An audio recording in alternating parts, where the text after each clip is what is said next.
In this topic packet, we're going to look at Riemann sums. Specifically, we will look at general summing notation, just in case that summing notation, that sigma, is new to you. I'm just going to teach you how to think about it and what it means. And then we will specifically look at right Riemann sums, left Riemann sums, sketching them, the notation involved, and just interpreting what exactly you're finding. There are other topics like the midpoint rule and Simpson's rule and other ways to think about Riemann sums that we won't get into in this topics packet, just specifically summation notation and right and left Riemann sums. We have our goals here, which I've just kind of outlined, just understanding and digesting Riemann sums, the notation, interpreting what it's finding for us. Your table of contents here on where to find things, but we'll just get kicked off in the packet and get going with examples because I often find that's the best way to learn. Remember, feel free to pause this video where you need to catch up with writing or to work ahead of me. If you think you know where to go, pause the video, work ahead of me, and then restart the video so you can check your work to see if you're on track. So let's start out with our first example. This is just a basic sum. This is not a Riemann sum. This is just introducing the summation notation and making sure it makes sense to you and you know how to read this sigma notation. So we are asked in example 1.1 here, we are asked to evaluate the sum. So we need to take what this problem is stating to us and interpret what it means. So just using my laser pointer, this sigma, this capital sigma, that is the summation sign. This I is referred to as the index, and the bottom number represents where I starts. So I is going to go from 1. The top number represents where I goes. It goes to 5. So I is going to go from 1 to 5. The implication is that you take whole number steps. So I will start at 1, then go to 2, 3, 4, and stop at 5. The sigma tells us to sum, so we are going to sum as I goes from 1 to 5.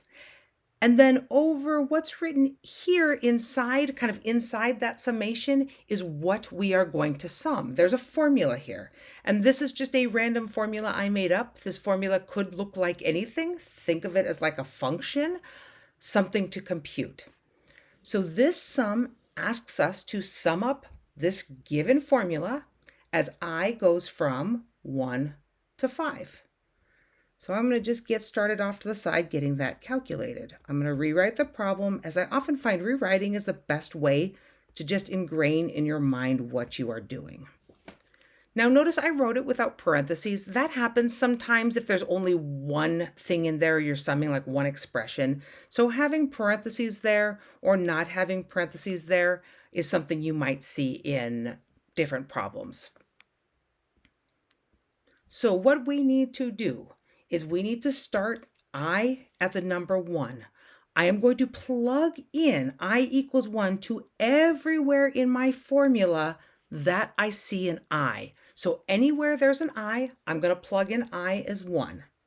So I'm going to take my negative 2 plus 1 cubed. There is I equals 1. I decided I am going to put this in parentheses just to help us separate what's going on here. So that was the first term I got, or the first set of terms when I plugged in I was 1. Sigma means plus, so the summation means now plus. I need to go on to the next I value. I is 2. So now, again, I'm going to take I is 2, plug it into my formula, and continue my sum. So negative 2 plus 2 cubed. There's my I value. Now I need to move on to where I is 3. So I take 3, plug it into my formula. Negative 2 plus 3 cubed. Plus, I'm just going to bleed over to the next line because I've run out of room. Remember, I have to go from I equals 1 all the way up to 5. So I left off on 4.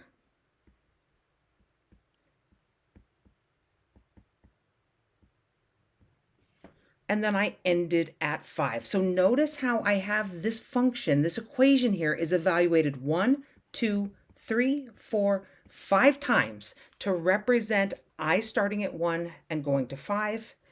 And of course, you could then go and calculate all of this, just running it either by hand or through a calculator. And at the end of the day, I get the final answer here is 215.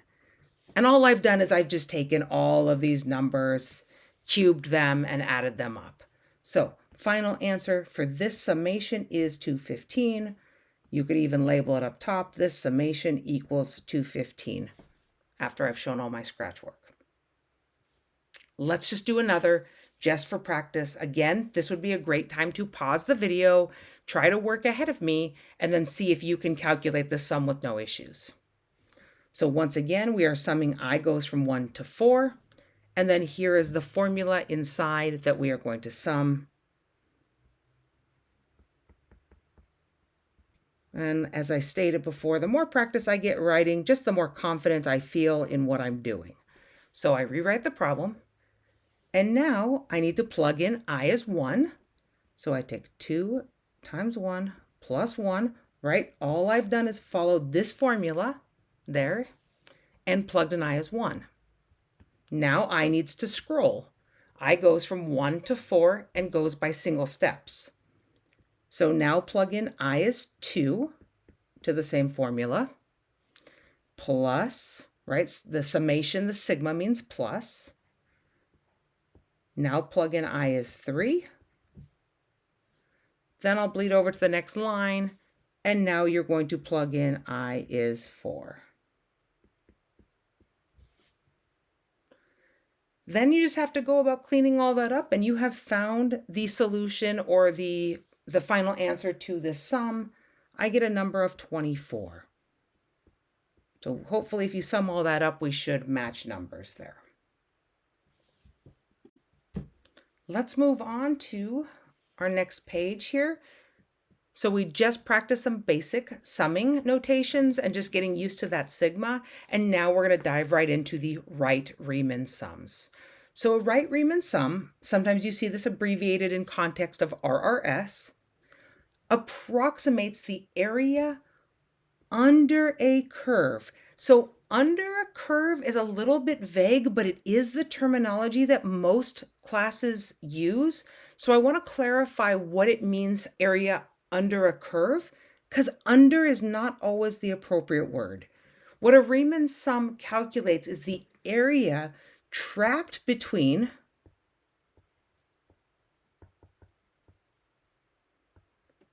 a function or curve, and the x-axis. So that's why it's not always appropriate to say under a curve, even though we do use that language and you will hear it and see it used in your textbook, because sometimes the area is actually above the curve, depending on if the curve is above the x-axis or below the x-axis. If this is still a little confusing to you, you will see it in a picture I'm about to draw here when we tackle this example. So the right Riemann sum approximates the area under a curve using rectangles, where the height of each rectangle is determined by the function's value at the right endpoint of each subinterval. And I want to add an additional note here. Subintervals usually have uniform width.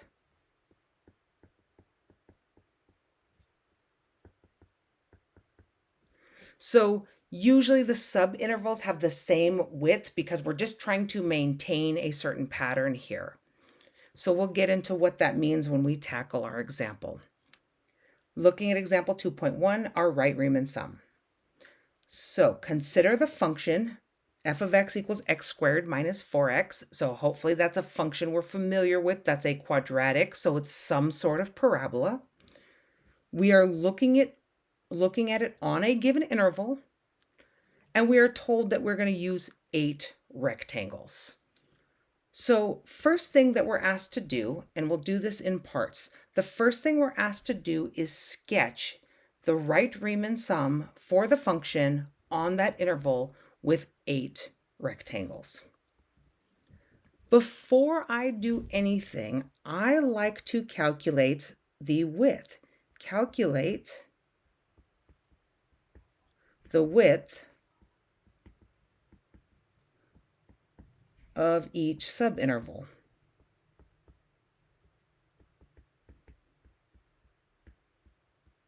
This is represented by delta x, the change in x. So if you've seen delta x written in your class, delta x is the width of each subinterval. There is a formula for delta x. Delta x can be found by taking b minus a over n on the interval a, b for n rectangles. You'll see me rewrite this formula multiple times because it's one you're going to eventually want to commit to memory. So this is how we calculate delta x. Now, notice we have, just highlighting above in part A, we have a given interval and we have our number of rectangles. So we have our A value, our B value, and our number of rectangles. So for this problem, let's calculate our delta x. 7 minus 3b minus a over n. And I'm going to clean this up. 4 over 8, which can reduce down to 1/2. So here is why that 1/2 is important. That's going to come into play as I go and sketch my right Riemann sums.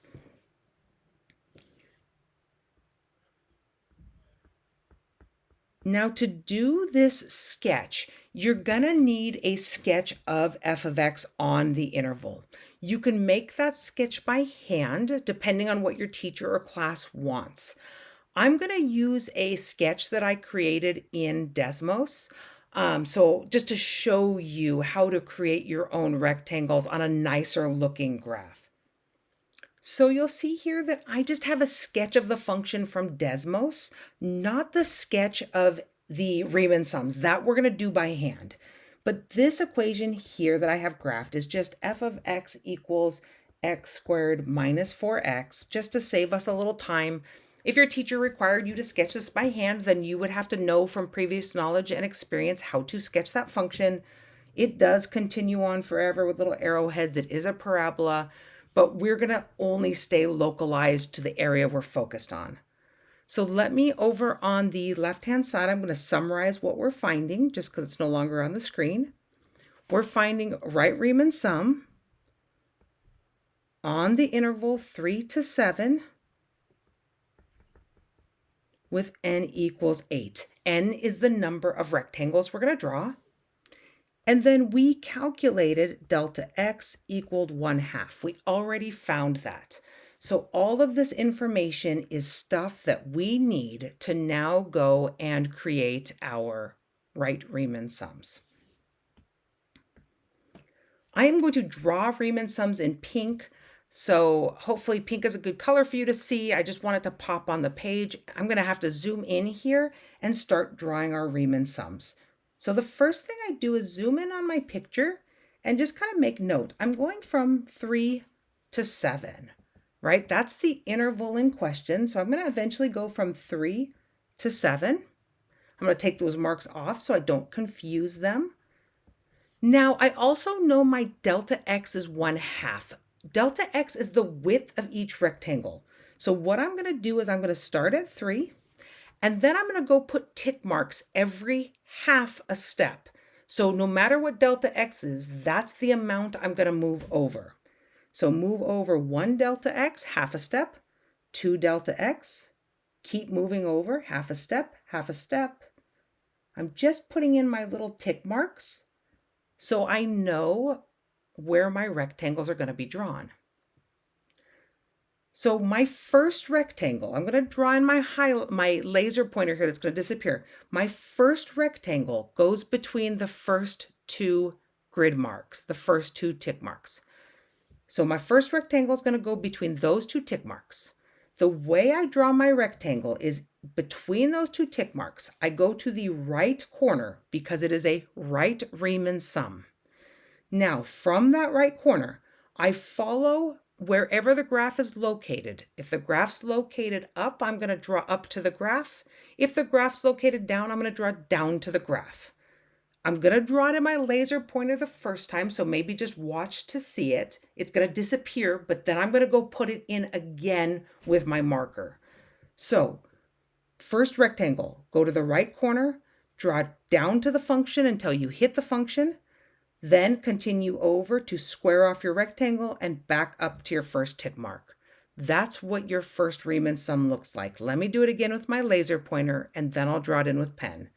So for your first rectangle, you find your first two tick marks, you go to the right corner, go down until you find the function, square it off, and return back to the x-axis. So now let's get that in a pen that'll stay.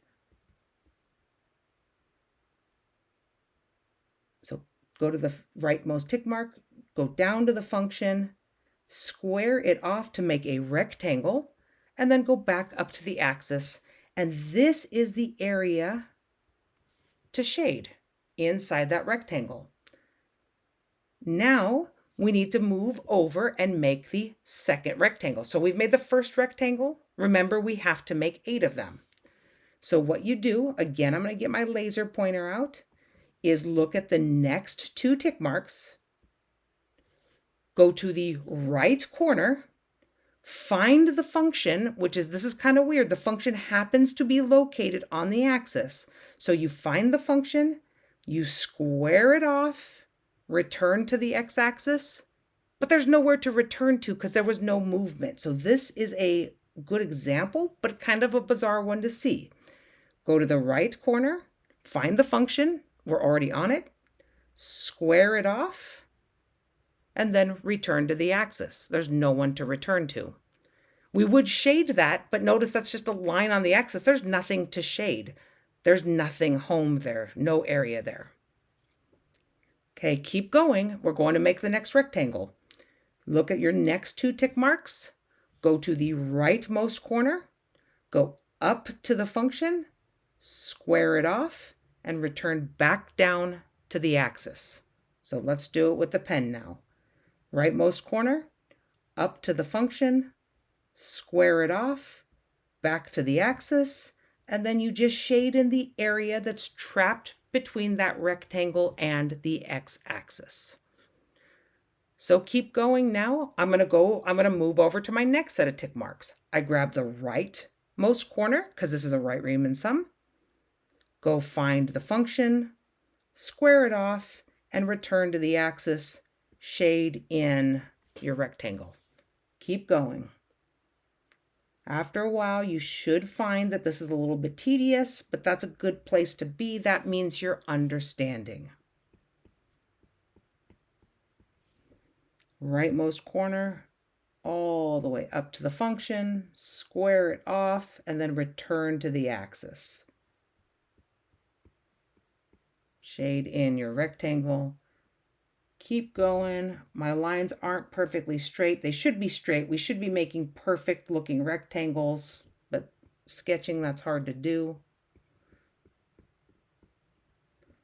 And then the last rectangle ends at 7 on the x-axis. Up all the way, square it off, come back down, and shade it in. So if you see at the end of the day, let's just count them up to make sure I have them.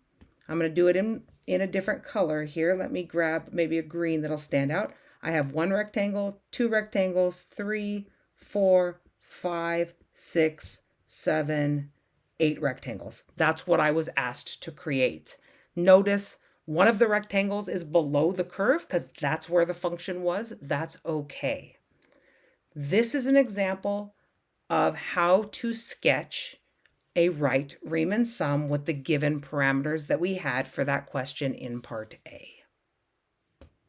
So we just looked at part A together. Give that a check mark. That's done. We're going to jump over now and calculate this right Riemann sum by hand. This does get a little bit tedious, but we are going to work through it just for practice. So calculating this by hand is not going to involve the sigma notation yet. We're just going to learn to calculate what we're finding when we create a right Riemann sum. So scrolling down, we might need to reference our picture.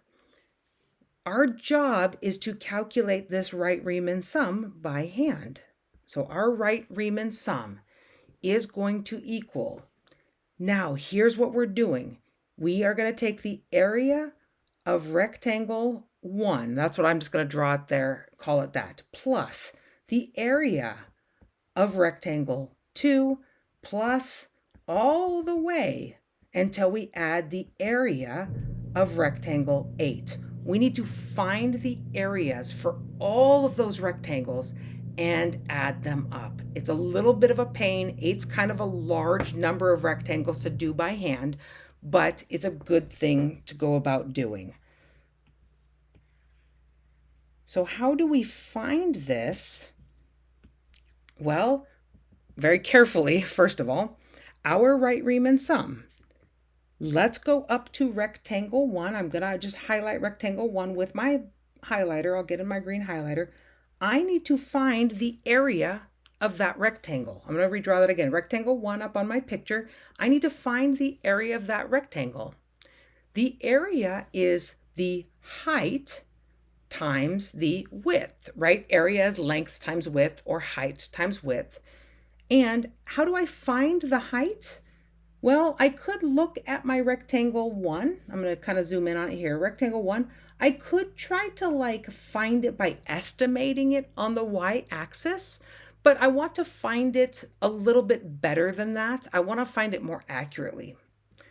Notice that the height of the first rectangle is when you plug in or evaluate the function at the point 3.5. You would have to zoom in and see the scaling again, but let's look here. Let's zoom in on that. Notice this value right here, x is 3.5. So the height of the first rectangle comes from where the function is evaluated at 3.5. So I'm going to write that down below in function notation. The height of my rectangle 1, is going to be the function evaluated at 3.5. Now you have to multiply it by the width of the rectangle. Well, remember we called the width of the rectangle delta x if you want it in notation, but we also know the value of delta x. So if you don't want to write it with delta x, I'm going to write it below. It is the function evaluated at 3.5 times, we calculated delta x to be 1/2. That is the area of rectangle 1 plus, now we need to do this for rectangle 2, rectangle 3, rectangle 4, all the way to rectangle 8. Keep in mind, this right here, the function evaluated at 3.5 is a number we will have to run through a calculator or do some plugging and chugging. But for now, I'm just going to get everyone in the right spot, and then we'll do that calculation in a little bit.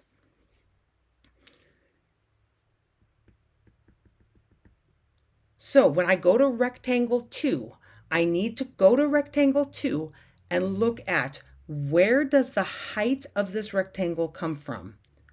Well, we can actually see that the height of the rectangle is 0 visually, so you could just put that in visually. Really, though, you want to get used to seeing that the height of that rectangle comes from the function being evaluated at the point 4. So back down, I know it's a lot of scrolling and getting in there. So rectangle 2 has height of the function evaluated at 4 times the width. And the width is again delta x. There's rectangle 2. Got to make this smaller because we're going to have a long string we're going to have to squeeze in. All right, let's think about rectangle 3. Back to your picture. You'll notice that rectangle 3 has height evaluated at 4.5 into the function, and again has width of delta x. That was rectangle 3. Rectangle 4, you evaluate at 5. Rectangle, so let's see, what rectangle number are we on? We've done 1, 2, 3, 4. Rectangle 5 is where we're at. Rectangle 5 has the height evaluated at 5.5 times 1/2. Oh my goodness, I'm going to have to bleed over to the next line. There's no room. Next, we're going to go rectangle 6. You'd have to go back to your picture. You're going to see that rectangle 6, though, has the height evaluated at 6 in the function, again multiplied by its width, plus rectangle 7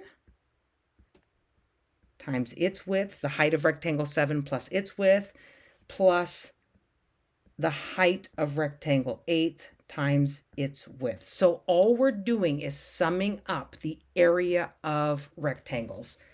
Just to highlight, for example, to remind us, this is rectangle 7 right here, and it is the height times width. And we've done that. Oops, I'm off the screen. Let's put that in there. It's the height times the width, and we've done that for all 8 rectangles. Now it's just a matter of calculating all of these function values by plugging into your given function. Recall, so we are going to calculate a final number for this problem, but there's still a lot of potential scratch work to do. Just a reminder, recall, our function was x squared minus 4x.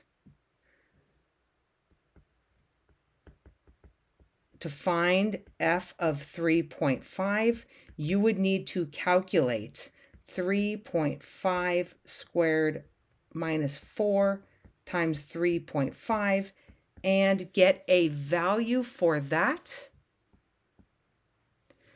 And that's what's going to go up. I'm going to erase some of my marks just so it's easy to see. This number that you're going to find right there is what's going to go up in the formula in place of f of 3.5. You have to go through that same calculation for f of 4, f of 4.5, etc.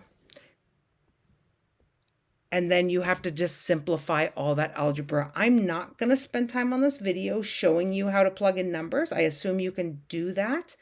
So I am going to cut and paste this formula down, though. This is the set of calculations we're going to perform. And at the end of the day, when I calculate this, I get a value of 31.5. So that number, that's after you do all of these calculations, plugging stuff into your function, evaluating, etc. That number, let's just recap what this found for us. That number is the approximate area between the function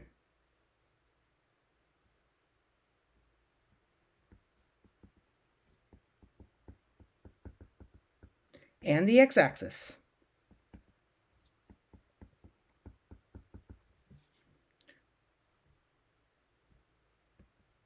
For n equals 8 rectangles on the interval 3 to 7. So all this area approximately has a value of 31.5. Now, one more important thing I do need to point out to you is the concept of negative area. So just be careful. Any rectangle that is below the curve, below the x-axis, any rectangle below the x-axis, for example, rectangle 1 will have negative area. That's okay. That's part mathematically of how we talk about sums and how we talk about area. We are computing net area. So any area above the x-axis is positive. Any area below the x-axis is negative. That will happen, though. You won't have to worry about adjusting those signs when you calculate your values down here. When you go about this calculation process, if your function value is negative below the axis, you will just end up with a negative number there naturally in the calculation process. So that is how you calculate by hand the right Riemann sum that we created there.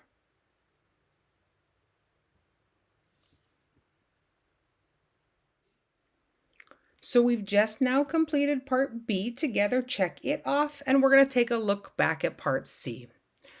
Write the formula for this right Riemann sum using sigma notation. Awesome. So I am just going to copy and paste over on the left this little sidebar information and take it with us down to our next page as we start working on part C. I did have to add in some pages to this packet. There just wasn't enough room to write. So part C is what we're going to tackle. Reminding us what we're doing, finding a right Riemann sum on a certain interval with n equals 8. And let's just recap what our function was so we have it. So we'll need all this information as we create the right Riemann sum. Remember, the goal is create sigma notation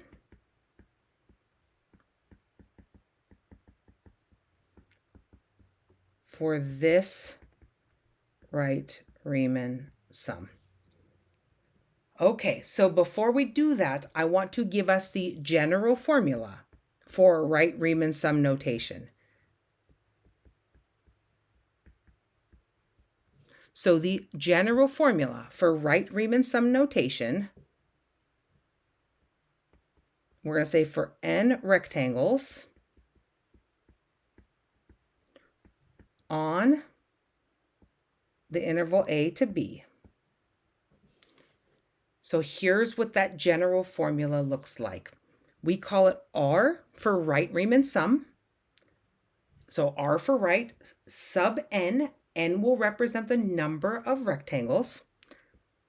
And the general formula here is I goes from 1 to n, right? You're going to sum up, the sigma means sum. You're going to sum up n rectangles. So I is going to start at 1, rectangle number 1, rectangle number 2, rectangle number 3, all the way up till rectangle number n. You're going to sum those up. And then you need to find the height of each rectangle. This is a little complicated, so I'm going to write it, then explain it. So this first piece finds the height of each rectangle. This second piece, delta x, is the width of each rectangle. So hopefully it should make sense to you why we are multiplying the height times width. We're going to multiply the height times width to get the total area of each rectangle, and then we sum up the area of all the rectangles. Remembering this does find net area, which means anything above the x-axis is positive area, anything below the x-axis is negative area. But this formula right in here is what we use to find right Riemann sum sigma notation. Now, a little heads up here because it's kind of confusing. I'm going to focus now inside the function evaluated at a certain place. What's going on here is that you're starting at A, your leftmost endpoint. But as I scrolls, as I changes, this formula will actually move you from one tick mark to the next, to the next, to the next. So remember when we drew it by hand, we had to first draw rectangle 1, then move over. Draw rectangle 2, then move over. That's what this eye scrolling is doing for us as I changes. It's automatically scrolling over for us to the next rectangle. So we are going to apply this formula. I'm going to remove the words here though, just so we can see the formula without the added text around it. Hopefully you had a chance to write that in your notes. Let me just take a moment. Let's erase all of that.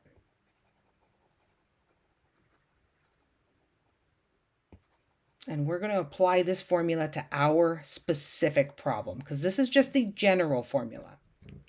So now we're going to apply this general formula to our specific problem here. So recap what we had. We have 3 to 7. That's our interval. I'm just kind of writing it out. We know the number of rectangles we have, and we know our function was x squared minus 4x. And then we already used the formula to calculate delta x. B minus a over n was equal to 1/2. So let's start putting that all into place. So we would write R for right Riemann sum, R sub 8, n rectangles. I'm just following up here this formula.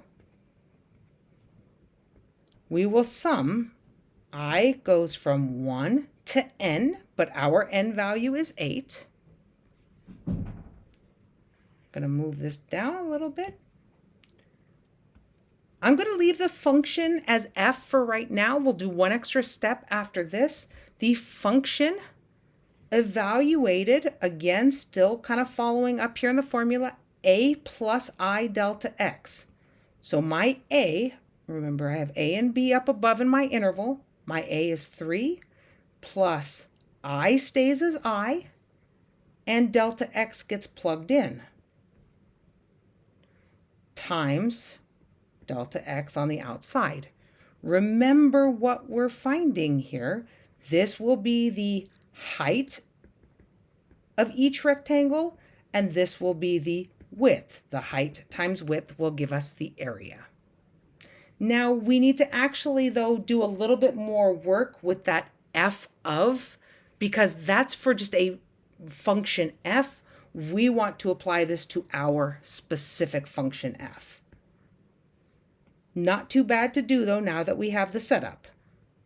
R of 8, so Riemann sum with 8 rectangles will be I goes from 1 to 8. Now, we need to take this input right here and plug it in to our function, and our function is up here.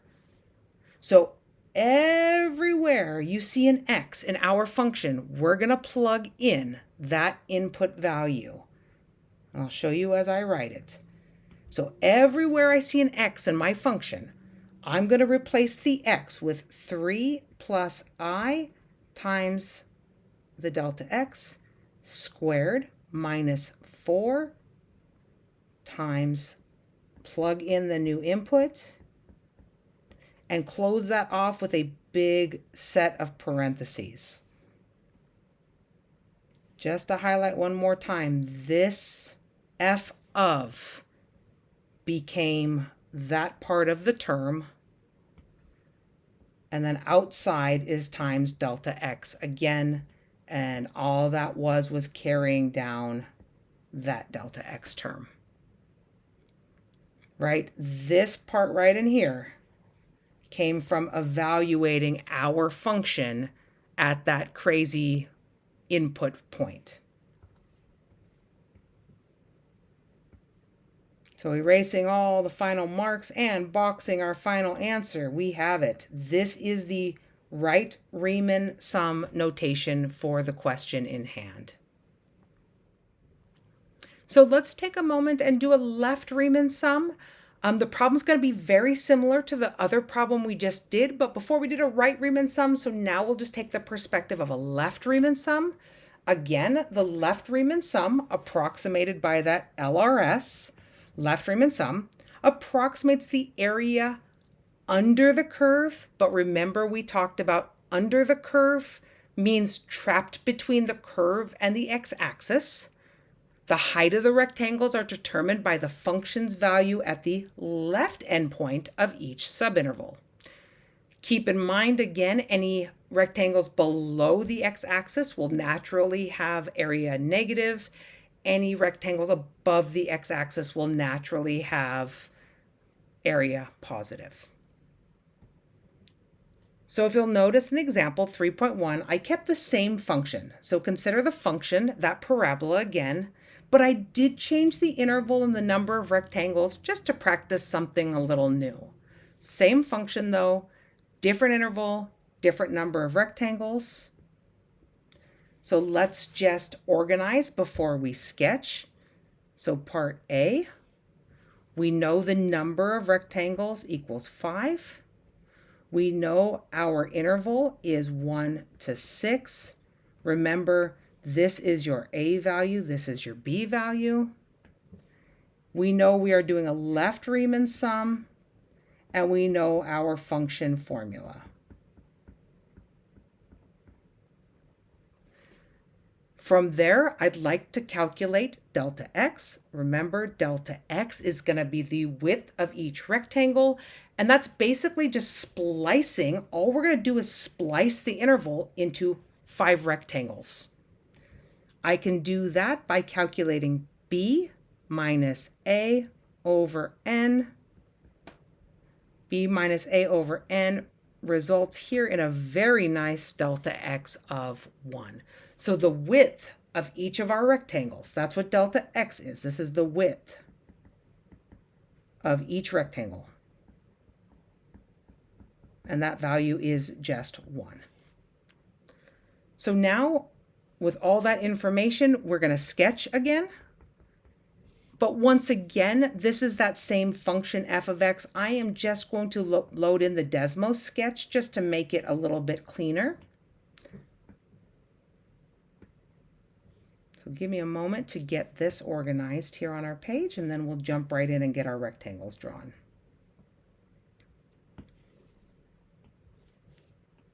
So remember, this image is just of f of x. Again, you could draw that parabola by hand if you needed to. We have our f of x function.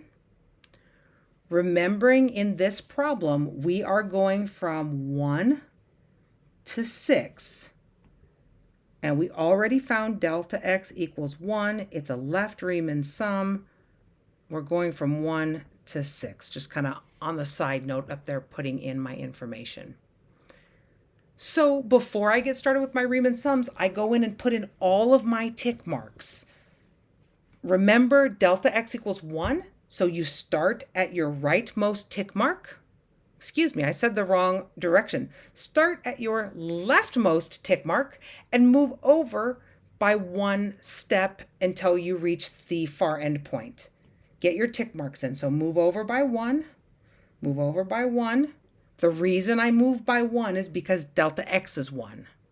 Remember in the previous problem, I moved by a half because delta x was a half. So keep moving by 1, keep moving by 1, keep moving by 1. You'll notice that this will be 1, 2, 3, 4, 5 rectangles at the end of the day, and that was our goal. N is equal to 5. I just forgot to summarize that on the side. So let's get in there now and create our rectangles. Remember, we're doing a left Riemann sum. So using my disappearing laser pointer first, let's just watch here for a moment. You go to your first 2 tick marks to make your first rectangle. You go to the leftmost corner. Go to that tick mark, find the function. Maybe you have to go up, maybe you have to go down. In this case, we go down, square it off, and return to our tick mark. So let's do that with our pen. Left corner down, square it off, come back to the x-axis, and shade in that portion. Now move over, right? Scroll to the right. Now you're looking at making the next rectangle. You go to the left corner. So go to the left corner, go find the function, square it off, return to the axis. Shader in. Keep going. Move over, go to the leftmost corner, go to the function, square it off, return to the x-axis, shade in. Move over again for the next rectangle, go to the leftmost corner, find the function. You happen to be on the function already, so you just square it off and return to the axis. Nothing to shade in, just happened to be a flat rectangle, a rectangle of area 0. Then keep going. The last set of tick marks, go to the left corner, find the function, square it off, back to the axis, and shade that in. So notice now you have created a left Riemann sum with 5 rectangles. That's what was asked of you. We've just completed part A, which was sketching the left Riemann sum with the 5 rectangles on the given interval by hand, so cross that off your list. And now let's move on to part B, where we're going to calculate the left Riemann sum by hand here. So by hand just means we're not going to necessarily use like a Riemann sum calculator. We might use a calculator to help us like with some intermediate calculations, but we want to set it up without using like AI or a tool to help us. So part B wants us to calculate the left Riemann sum, right? I'm just summarizing so we have it.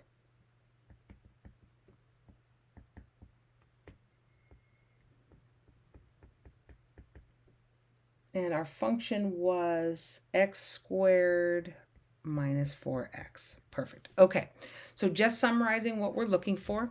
Remember, it is adding up the area of all 5 rectangles. So the left Riemann sum, scroll down, add up the areas of all 5 rectangles. Remember, any area below the axis is going to have, any area below the x-axis will be negative. Any area above the x-axis will be positive. The good news is if we set up our formula correctly, then the negatives and positives will work themselves out in the function values themselves. So let's start with rectangle number 1 in our left Riemann sum. Notice, I'm going to try to keep it on the page so we can see it here. Notice our first rectangle. Where does it get its height from? Well, the height comes from the leftmost corner, the function evaluated at the leftmost corner. So the height of rectangle 1 is found by evaluating f of 1 and multiplying it by your width, your delta x. I'm actually going to do this one without putting numbers in first, just to give you another way to see it, and then we'll put the numbers in. So that's rectangle 1. It's just a coincidence that rectangle 1 is evaluated at an x value of 1, just based off the structure of the problem, right? Zoom in here, and you'd have to look at your tick markings, like this was where x was 1, and that's where rectangle 1 gets its height from. Rectangle 2 happens to get its height from evaluating the function at the point of 2. You can see right there, there's the 2. I just had sketched over it, and it was hard to see. So I'm going to scroll back down. Rectangle 2 gets its height from the function evaluated at 2 times by its width, delta x. That's the area of rectangle 2. If you keep going, rectangle 3 actually gets its height from the function evaluated at 3 times the width. Rectangle 4, hopefully we see a pattern, actually comes from f at 4 times its width. And then until we hit that last rectangle. So keep in mind, just remember what you're finding. This is the height times the width. And when you multiply those give you the area. So we have the height times the width. And when you multiply those together, you get the area of rectangle 1. And that's the same thing that's going on for all of the other rectangles. You're summing up all of their areas. Now, sometimes some formulas, if you notice, everybody has a delta x because that's the width of each rectangle. So some formulas actually show that delta x factored out just to essentially save some ink. So some people might write this as your left Riemann sum is delta x times, just factor it out and then write down what you have remaining once you factor that delta x out. I personally don't like to factor it out. I like to leave it in there because I like to see rectangle 1 on its own, rectangle 2 on its own, rectangle 3 on its own, etc. It just helps my brain process better what I'm doing. But from our factored out form, remember we already calculated what delta x is. Delta x was 1. Then you would have to multiply that by, I'm going to copy paste down here. You're going to multiply that by all of those function values. So you have some work to do. I'm not going to show us all the calculations. It's just a little tedious. But for example, you need to find f of 1. Recall, our function f of x is x squared minus 4x.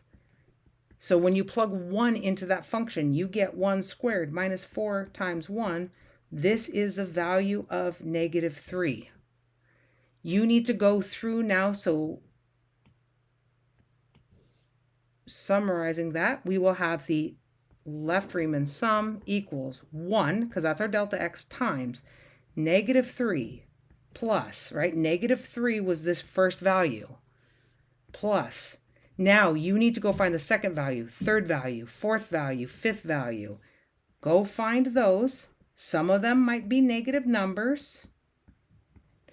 And then complete your calculation. At the end of the day, you and I should have a matching answer of -5. So when you do all those calculations, multiply them together, you should end up with -5. Looking back up, all that means the area, the net area is negative. It just means that there's more negative area going on here. There's more area beneath the curve than there is above the curve. And that kind of looks to be true when I eyeball it. It looks like there's more area beneath, excuse me, I said the curve. I should have said the x-axis. There's more area beneath the x-axis than there is above the x-axis. And that's why we end up with an area, right? This is net area. We're going to say net area trapped between f of x and the x-axis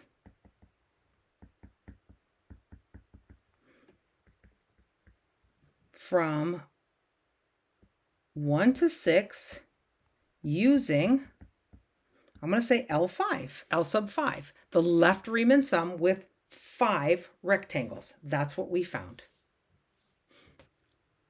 So we've just completed part B together. We calculated that left Riemann sum by hand. I didn't do all the algebra steps, but hopefully you can go through and evaluate those function values and then just make sure you can match answers with me at the end.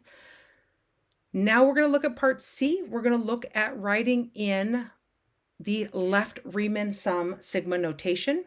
I will point out many classes do not focus on left Riemann sum sigma notation. This depends what school you go to, who your professor is, etc. Many schools, colleges, and universities focus just on right Riemann sum notation, but you may be in a class that focuses on left Riemann sum notation as well, so I want to make sure we cover that. Scrolling down, I need to add in an extra page so we can get started on part C. So part C, remember, our goal here is sigma notation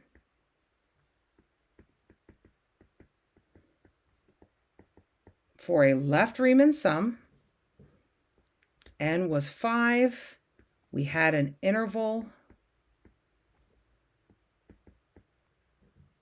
for our function,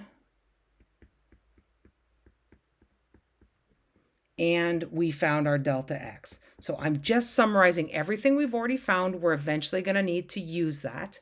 But let's get the general sigma notation for a left Riemann sum. So let's say here, in general,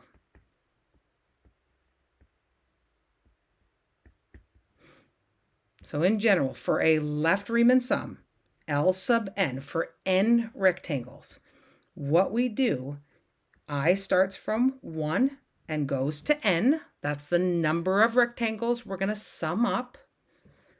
We take the function, we evaluate it at a plus I minus 1 delta x times delta x. So this is the general formula, but let's just remember what this finds. This is the height of a rectangle multiplied by the width of a rectangle. When you do that calculation, you get the area, and that's what we're summing up. We're summing up all the areas. There is a little bit of time it might take to understand why this formula exists. Remember that I scrolls. When I is 1, we move over. When I is 2, we move over. When I is 3, we move over. The reason this formula is a little bit different from the right Riemann sum is you have to subtract 1, in that you don't want to start on the rightmost corner. You want to step back 1 and start on the left corner. So you have to subtract 1 to make sure we're starting on left corners when it comes to finding the height. So following this generalized formula, I'm going to just take off those extra notes there so they aren't in our way. Following this generalized formula, we are going to create L5 for our function. So I will go from 1 to 5, the function evaluated at 1 plus I minus 1 times delta x times delta x. Oh, we got a lot of 1s going on here. So let's just make sure we clear up why. This 1 is because that's the a value. This 1 is because that's delta x. This one is because that's delta x.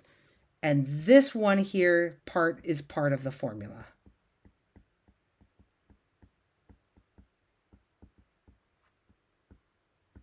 So that's where all of those different values come from. So the highlighted values here don't necessarily have to be 1. That's just what was in the interval in the problem, what we had, but those numbers could be different in a different problem. So we're not quite done. Remember, we're not done in that we need to actually plug this input now into our f function. So our L5, our left Riemann sum for 5 rectangles will be I goes from 1 to 5. The function, you have to remember what your function is. It is x squared. So big set of parentheses. X squared, which means the new input squared.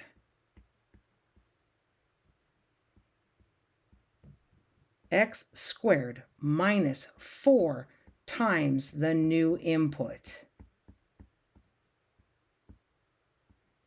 Close off the big parentheses, then multiply by delta x, which is 1. So just again to highlight what's going on here, there is delta x, and there is your function evaluated at the appropriate place to create a left Riemann sum. This would be your final answer of how to set this up.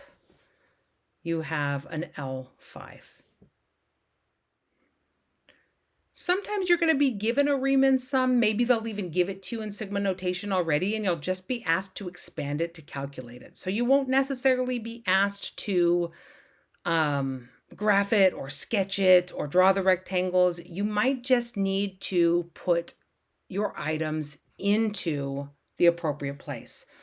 Now, this notation here, I'm going to start reading with you, example 4.1. So for a certain function, on an interval with 4 rectangles. The general right Riemann sum is given by the following. Notice this formula here is a little bit different than the one I gave you prior.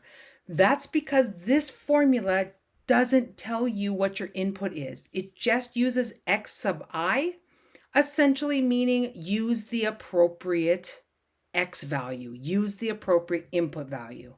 Some books use x sub I star. If you have a book that says x sub I star, again, all that's meaning is put in the appropriate x value. We know, though, already the appropriate x value is f of a plus I delta x. That's the appropriate. This right here is what's referred to as x sub I. That's what you're going to plug in. And then remember, you need to multiply it by its width, delta x. So part A says set up the right Riemann sum, R4, in sigma notation for this function and this interval. We've done this on the previous problem. This would be a great place to pause and try to work ahead. Otherwise, work with me. So we're going to look at part A together. Step 1, I would say, is calculate delta x. Find delta x first. Remember, there's a formula to help us get delta x, b minus a over n. So up top on our interval, b minus a over n. Clean this up. Our delta x value is 1/4. So my right Riemann sum with 4 rectangles. Again, I am just going to follow this formula up here and plug in all of my pieces. I goes from 1 to 4. My function evaluated at a, which is 0, plus I times delta x, close up, all multiplied by delta x, right? The height times the width. Then we sum up all the rectangles. Cleaning a little bit. I don't need to put that 0 plus, so I'm just going to rewrite that input as 1/4 times I. I even just rearranged the order, but notice all I did was change and clean up there. I didn't say anything new. But now I wouldn't be considered done because I need to apply that formula to our specific function. Our function is listed above. It's up here hiding 2x minus 1 is our function. So big set of parentheses, 2 times the input minus 1, right? 2x minus 1. Oh, I didn't realize I was off the screen. Let's say that again. What I have here is 2 times the input minus 1. That's our function. 2 times the input minus 1, and then times your delta x. And there it is. This would be the R4 right Riemann sum notation. Now, this asks us to expand the Riemann sum and calculate the final value.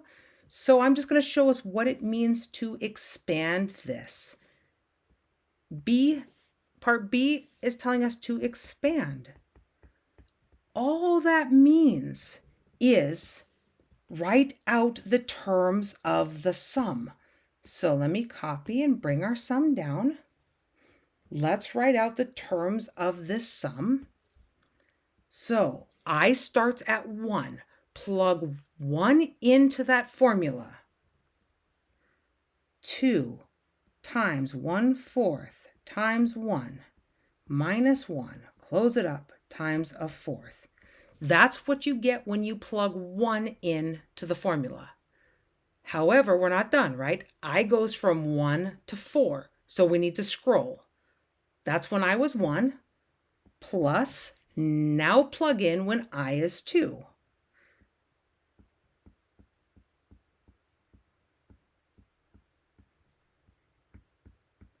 So there's my next term when I is 2.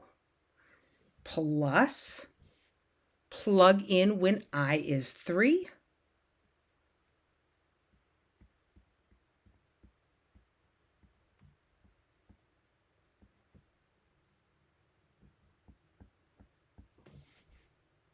there it is there. Plus, now plug in when I is 4. 2 times 1/4 times 4 minus 1, close up, times a fourth. This part right here that I'm about to box for you, this is what it means just to expand the sum. Expand the sum just means write it all out, plugging in each I as it scrolls. So you expanded that sum all the way out. Final calculations at the end of the day, when I run that through a calculator, or you can clean it up by hand, I get a 0.25. So make sure we match on that. So this is the expand part. And then once you do all the math, this would be your final answer. Do all the calculation part. Sometimes I do know teachers on exams if you have an exam with no calculator, I do know they've asked sometimes just expand, but don't simplify. So then you just be looking for the stuff boxed in the green, just the expanded part. So let's take a moment to summarize some key terms. Let's just summarize all the players in the game. Delta X represents the width. We'll say it represents the uniform width. Uniform meaning all rectangles have the same width. The uniform width of each rectangle.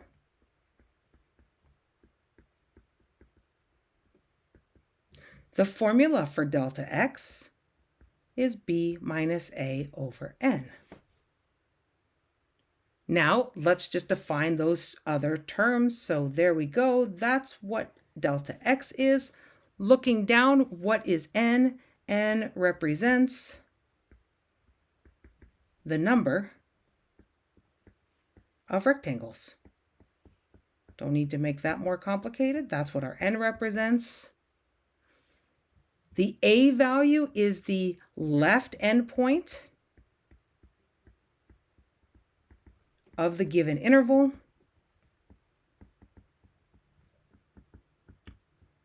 And maybe the interval is not necessarily given, maybe it's something you have to find, but the A value refers to the left endpoint, the leftmost endpoint of the entire interval in question. The B value is the right endpoint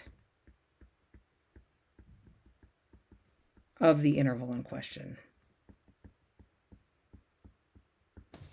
Right, the B value is the right endpoint over here, whatever it is given to you in the problem or something you may be asked to find.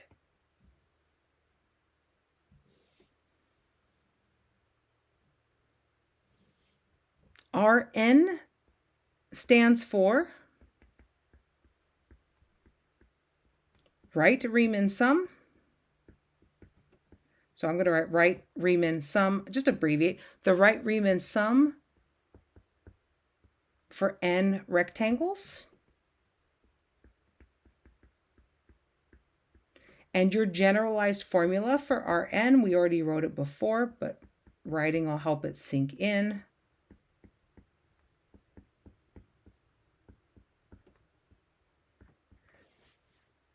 And remember, just you always want to think about what you're doing. You are summing, that's what this part says, you are summing n rectangles and their areas.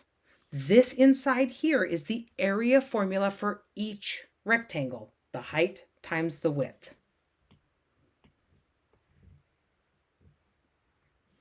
And then I, of course, didn't leave enough room, but L sub n, we'll just write it below here. L sub n stands for, hopefully you can fill in some blanks here, stands for Left Riemann Sum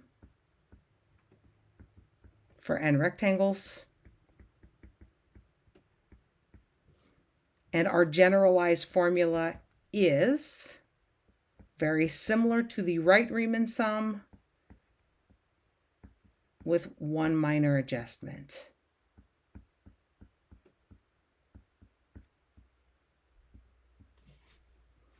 And there you have it. That summarizes all the formulas we've learned thus far. Pause this, take a minute to digest it if you need to. We are going to go over just a few more practice problems and call it good. So let's just practice with sigma notation. We are going to practice first with a right Riemann sum, and then we will take a look at a left Riemann sum. So example 6.1, right Riemann sum notation for a given function on a certain interval. Part A says to write the R20 sigma notation for 20 rectangles. So let's do that. N equals 20. Let's find delta x. Delta x is equal to b minus a over n. And then from here, we can just go about constructing R20. R20 is equal to the sum as I goes from 1 to 20. All 20 rectangles will be summed up. The function evaluated at a plus I times delta x, all times delta x. Again, we're not quite done because this is for a general function f, but we want it for our specific function f. So one final step is just plugging that input into our function.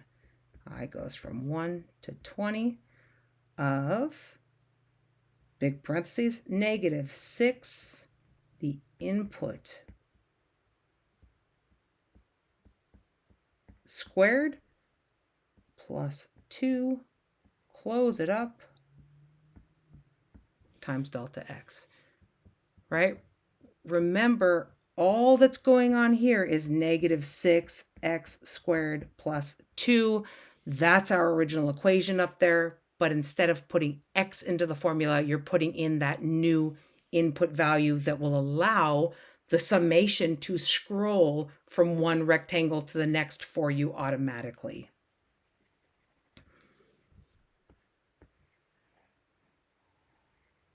So that right there answers part A.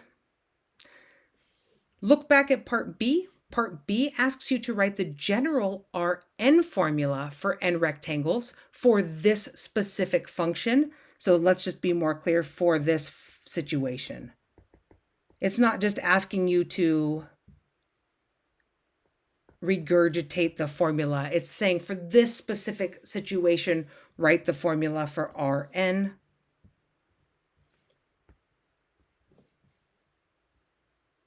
So summarizing, we want n rectangles. We still have our interval on for, the interval was 1 to 4. Let me just scroll up and make sure. Yep, the interval was 1 to 4. So calculate delta x again. You have to recalculate delta x because something changed. B minus a over n. N is now n, not 20, not a number. N is an arbitrary number of rectangles. So our delta x is 3 over n. So for this particular situation, our n, R sub n, can be found by summing I goes from 1 to n of f of a plus I delta x, all times delta x. Again, not quite done yet because we need to add in what our function is. So R sub n, I goes from 1 to n. The function, remember the function was negative, big set of parentheses, negative 6x. But instead of x, we use the new input. Negative 6x squared plus 2. That was the function. Close it up. Times it by delta x. So this is the general formula for the situation above for the function we had with n rectangles, an arbitrary number of rectangles. We just have one more example left. It is the same question, but now we are just going to take a look at it for a left Riemann sum. So not quite the same question, a similar question, same function, Same interval, but now just taking the lens of a left Riemann sum. Again, part A asks us to write L20, which is n equals 20. We know our A and B, right? That comes from our interval above. And we know our function. So just get started. First thing to do, calculate your delta x. Delta x is b minus a over n. Pull out your generalized left Riemann sum formula, which tells you sum I goes from 1 to 20. The function evaluated at a plus I minus 1 times delta x, all of that times delta x. Almost done. Remember now, we just need to now plug that new input into our given function just to make it more exact. So L20 equals the sum of all the areas of the rectangles. Big set of parentheses, -6 input squared. That's like our x, -6x squared plus 2, close it up, times our delta x. There it is. Now part B asks us to do it for general L sub n. So same question, we're going to write the general L sub n formula for this context. So part B, we have n rectangles. Our A and B values stay the same and our function stays the same. So go about, let's calculate delta x. Delta x is b minus a over n, but now n is just n. So delta x is 3 over n.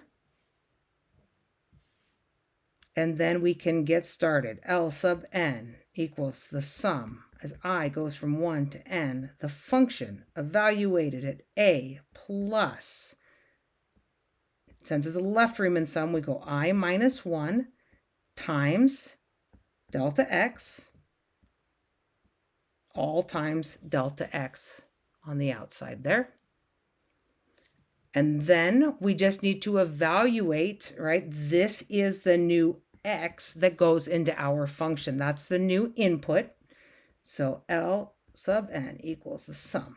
I goes from 1 to n. Our function was -6 x. Well, x is the new input. -6x squared plus 2, close it up, times delta x.